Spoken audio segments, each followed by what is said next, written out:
அனைவருக்கும் இனிய மாலை வணக்கம்.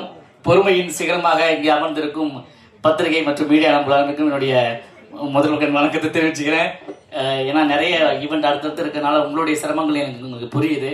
சரி, நிகழ்ச்சி ஆரம்பிச்சது நேரம் தாமதம் அப்படிங்கிறனால என்னுடைய நண்பன் லெனின் சார்பாக நான் உங்கள்கிட்ட மன்னிப்பு கேட்டுக்கிறேன். ஏன்னா எல்லா இடத்துக்கும் நீங்கள் முக்கியத்துவம் கொடுக்கணும், அதுதான் உண்மை. யாரு போட்ட கோடு ஓங்கி ஒரே ஒரு போடா போட்டிருக்காப்புல என் நண்பன். அதாவது இன்னைக்கு நேற்று இல்லை, சூரியன் சட்டக்கல்லூரி அப்படிங்கிற ஒரு படத்தில் அறிமுகமானோம், நண்பராக அன்னிடம் தொடர்ந்துட்டோம். அந்த படத்தில் நடிச்சதுக்கப்புறம் சூரியன் சட்டக்கல்லூரின்னு சொன்னதுனாலே அதை நடிச்சு வந்த நண்பர் கொஞ்ச நாள் கழிச்சு பார்த்தா சட்டக்கல்லூரி பயின்று வக்கீலாகவும் ஆகிட்டாரு. இவனே அவர் பேசுனதுக்கு அதுவும் ஒரு காரணம். ஏன்னா சட்டன்றது எப்படி பேசுவாங்க உங்களுக்கு தெரியாதா? அதனால என் நண்பன் கொஞ்சம் சத்தமாகவும் பேசியிருக்காரு.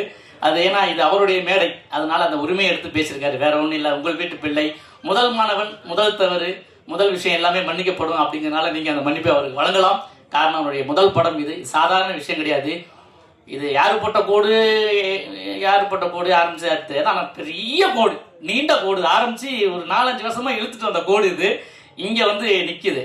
ரொம்ப அருமையான ஒரு விஷயம். அதாவது இன்னைக்கு எல்லாருமே சாதியை வச்சு படம் பண்ணினா பெரியராயிடலாம் அப்படின்ற மாதிரி தான் அந்த இடத்த பிடிக்க ஆரம்பிச்சிட்டாங்க.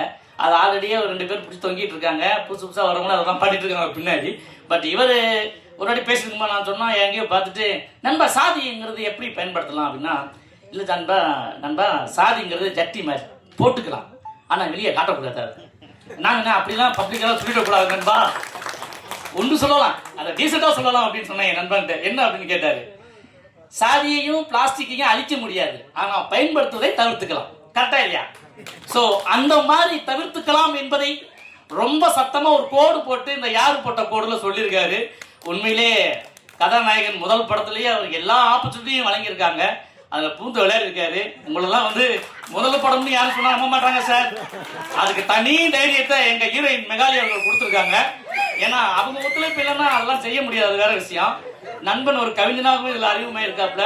இந்த நிகழ்ச்சியின் அரசன், முடிசூடா மன்னன், இசை அரசன் அண்ணன் கவி சக்கரவர்த்தி, என்னுடைய அண்ணன். இன்னொரு ரெண்டு இசையமைப்பாளர் வந்ததுனால கொஞ்சம் இதாயிருச்சு. சௌந்தரியன் அவர்கள், அவங்க மிகப்பெரிய ஃபேன், நிறைய பேசணும்னு நினைச்சிட்டு இருந்தா டைம் இல்லை அப்படிங்கிறதுனால நான் சொல்லிடுறேன், இந்த நிகழ்ச்சியுடைய கதாநாயகனே அவர் தான். ஸோ அவருக்காக ஒரு கரவொலியை எழுப்பிடுங்க. ஏன்னா அவர் திடீர்னு தேசிய கீதம் பாடிட்டாருன்னு சொல்லி இதை கண்டென்ட்டாக எடுத்து போட்டு இது பண்ணிடாதீங்க. ஏன்னா இந்த ஸ்டீவன் ஹாக்கின்ஸ்னு ஒருத்தர் இருந்தார். 2020க்கு அப்புறம் பிரபலங்கள்னு யாருமே இருக்க மாட்டாங்க, 7 நிமிஷத்துக்கு ஒரு பிரபலம் உருவாயிடுவான் அப்படின்னு சொல்லிட்டு போனாராமா. இப்போ ஒரே ஒரு டயலாக பேசி பெரிய ஆயிடுறாங்க. அது எந்த பக்கமா தான் பரவாயில்ல. இப்போ கூட சமீபத்தில் எங்க அண்ணன் கார்த்திக்னு ஒரு ரிப்போர்ட்டர் கூட பயங்கர ஃபேமஸ் ஆனார் ஒரே ஒரு கேள்வியை கேட்டு. அந்த மாதிரி யாரு வேணா இப்போ பிரபலம் ஆகலாம். ஏன்னா எல்லார் கையிலையும் ஃபோன் இருக்கு. ஃபோன் வச்சுங்க, யாருக்குமே ஃபோனுக்கு மட்டும் ஓனர் இல்லை, தனித்தனியாக ஒரு சேனலுக்கு ஓனராக இருக்காங்க. அதனால எல்லாத்தையும் பார்த்து பேச வேண்டியிருக்குது. ஒட்டாய் விட்டா கூட கண்டென்ட் பிடிச்சிருவாங்க, அதனால பார்த்துக்கோங்க. ஸோ இந்த படத்தில் ஒர்க் பண்ண டெக்னீஷியன்ஸ், ஒளிப்பதிவாக இருக்கட்டும் சரி, லட்டு மாதிரி ரொம்ப நாள் கழிச்சு அப்படி ஒரு ஜான் சார் ஒரு லொக்கேஷன் காட்டியிருக்காரு. Master Radhika master, Dheena master, Rajeev அப்படிங்கிற நண்பன், அதாவது பிந்து கோஸ் அம்மாவுடைய மகன், அவரும் இந்த படத்தில் சாங் பண்ணியிருக்காங்க. எல்லாருக்கும் என்னுடைய வாழ்த்துக்கள் தெரிவிச்சுக்கிறேன். இந்த யாரு போட்ட கோடு என் நண்பன் லெனினுடைய முதல் படம் மட்டுமல்ல, இது ஒரு ஆரம்பம். இந்த கோடு தொடர்ந்து ஒரு 50-100 படங்களுக்கு தொடர்ந்து லென்த்தா போகணும்னு கேட்டுக்கிட்டு உங்களை எல்லாருமே பொறுமையை காத்தவங்க எல்லாத்தையுமே நன்றி வணக்கத்தையும் தெரிவிச்சுக்க முன்னால எங்கள் அன்பு மாஸ்டர் மிரட்டல் செல்வன் அவர்கள் உண்மையிலேயே மிரட்டல் தான். அவர் சாதாரண ஆள் கிடையாது. அவர் டூப் போட்டுருக்காரு ஒருத்தருக்கு. அவர் இன்னைக்கு பெரிய கட்சி தலைவராட்டாரு. விஜய் அவருடைய டூப் தான் அவரு. ஆனா சினிமாவில் எப்பவுமே ஒரிஜினலா பண்றவங்களுக்கு பேரு டூப்பு. அப்படி ஆக்டிங் பண்றது ரியல் ஸ்டார் அப்படின்னு சொல்லிடுவோம். பட் அண்ணன் எப்பவுமே ஒரிஜினல் தான் கலக்குவாரு. ஸோ இந்த படம் மாபெரும் வெற்றி அடையணும்னு எல்லா சார்பும் கேட்டுக்கிறேன். நேரமின்மை மன்னிக்கணும், சாரி பேசிட்டு ஏதாவது தப்பா பேசினா மன்னிச்சுங்க. நன்றி, வணக்கம், தேங்க்யூ ஸோ மச். இங்கே வந்திருக்கும் அனைவருக்கும் என் முதற்கண் வணக்கத்தை தெரிவிக்கிறேன். மேடையில் வந்திருக்கும் ஜம்பவன்கள் அண்ணா, உங்களோட அசிஸ்டண்ட் படம் தான் ஃபஸ்ட்டு படம் நான் மாஸ்டர் ஆனது. ஆதிராஜா என்னை மாஸ்டர் ஆக்கணும். 90 படம் பண்ணியிருக்கேன். இந்த படத்தோட கதாநாயகன் சௌந்தரியன் சார் தான் இந்த படத்துக்கு போன படம் கிஷோரை வச்சு ஒரு ஆக்ஷன் படம் பண்ணோம். அதுக்கு இசையமைப்பாளர் அண்ணன் தான் பண்ணார் சௌந்தரியன் சார்.